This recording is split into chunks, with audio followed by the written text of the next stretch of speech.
Hello everyone, welcome to Elliott with TestForecast.com YouTube channel. Today is March the 8th and the chart of the day for today is the QQQ. This is the Nasdaq 100 ETF. We're going to be looking at the 60 minutes time frame, okay? And we can see right here that we ended with 2 in the minor degree right here. And then we rally again right here. We got this 1, 2, 3, 4, 5 ending with 1 of 3, and this is your with 2 of 3, and now rallying higher again in a possible nest, right? It's either a nest or it could be 1, 2, 3, 4, 5 ending 1 here, so I can move 1 to here, right? And then a 3, a 4, and a 5 ending 1 in blue, and then got a 2 in blue correction, which is correcting this entire 5 ways up like this before higher again. So those are the two possible options for now in the shorter cycle. Is either 1 to 1 2, which is the more aggressive count, or the more aggressive count is like this. So that means we are in the with 3 of 3 and the pullback is not going to be that deep. Or the other option is 1, 2, 3, 4, 5 and get a deeper pullback again before it turns higher. But the idea is that we do like the upside against this 421. Now, first things first, the focus really is only on the shorter cycle right now. Many of the indices break to new high, as you know, so I think there's no reason to be bearish on the indices at all. People who are calling bearish since the COVID-19 crash has been proven wrong and wrong again every single year, right? So here we can see that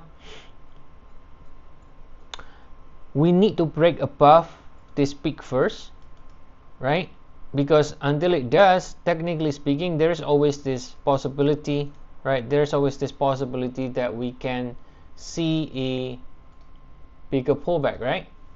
There's always a possibility we can see a bigger pullback like so, which is what we call a double correction, right? This is a double correction if this happens. So the confirmation this is not going to happen is if it breaks above with 1. But the other thing that I want to point out here is the idea that this pullback here, this doesn't look impulsive to me. It looks like a 3 waves. It looks like a 3 waves, which is ending at the 100% extension area, right?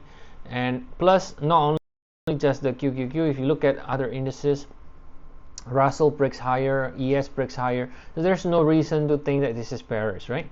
So that's why we favor the upside, and we should continue to see more upside. In terms of the target now, let me zoom out a little bit and place the 1 and 2. Sorry, this 1 and 2 should be here,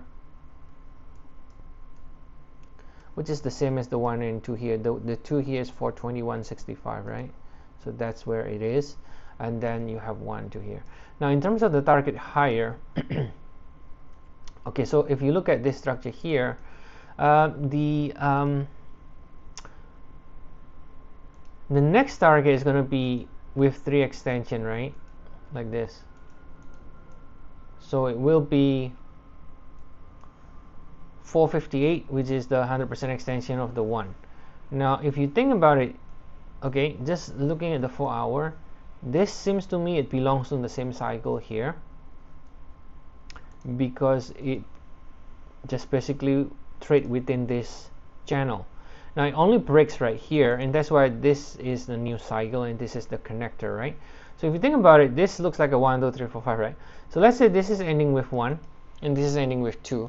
The other option in which we don't do it this way is if this is a 3 and a 4. And then if that's the case, then you only need a marginal high to finish 5 ways up from here, and then you can potentially start to do a bigger pullback, right?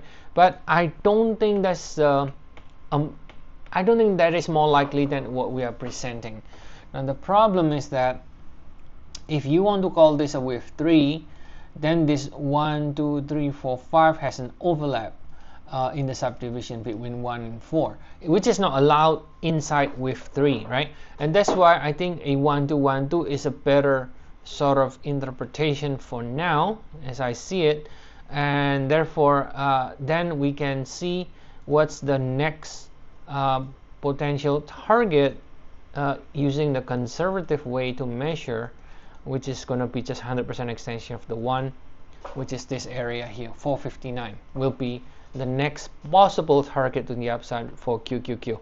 All right, in the meantime, for now, once it breaks above 1, right, then I think you can move the invalidation level to the 2 here, because once it breaks above 1, that will confirm the 2 is really finished, not going to be doing double, right?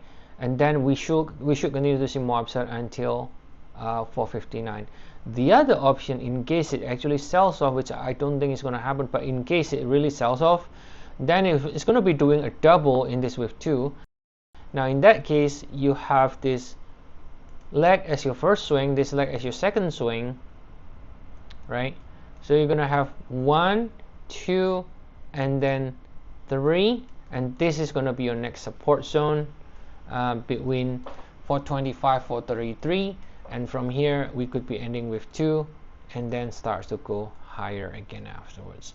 All right, now again, we are not anticipating that. I don't think it is more likely than what we are presenting, but just in case it does, then that will be the other option. Now once it breaks above wave 1, that other option is going to be, the possibility is going to be eliminated, right? Because then that will be confirmed that the leg higher has already started. All right, so that's the chart of the day for today. And as always, if you want to get more updates on the ETF, stocks, indices, forex, commodities, feel free to check our service. We have 14 days trial. The link is in the description of the video. See you all again next time, and have a nice day, everyone.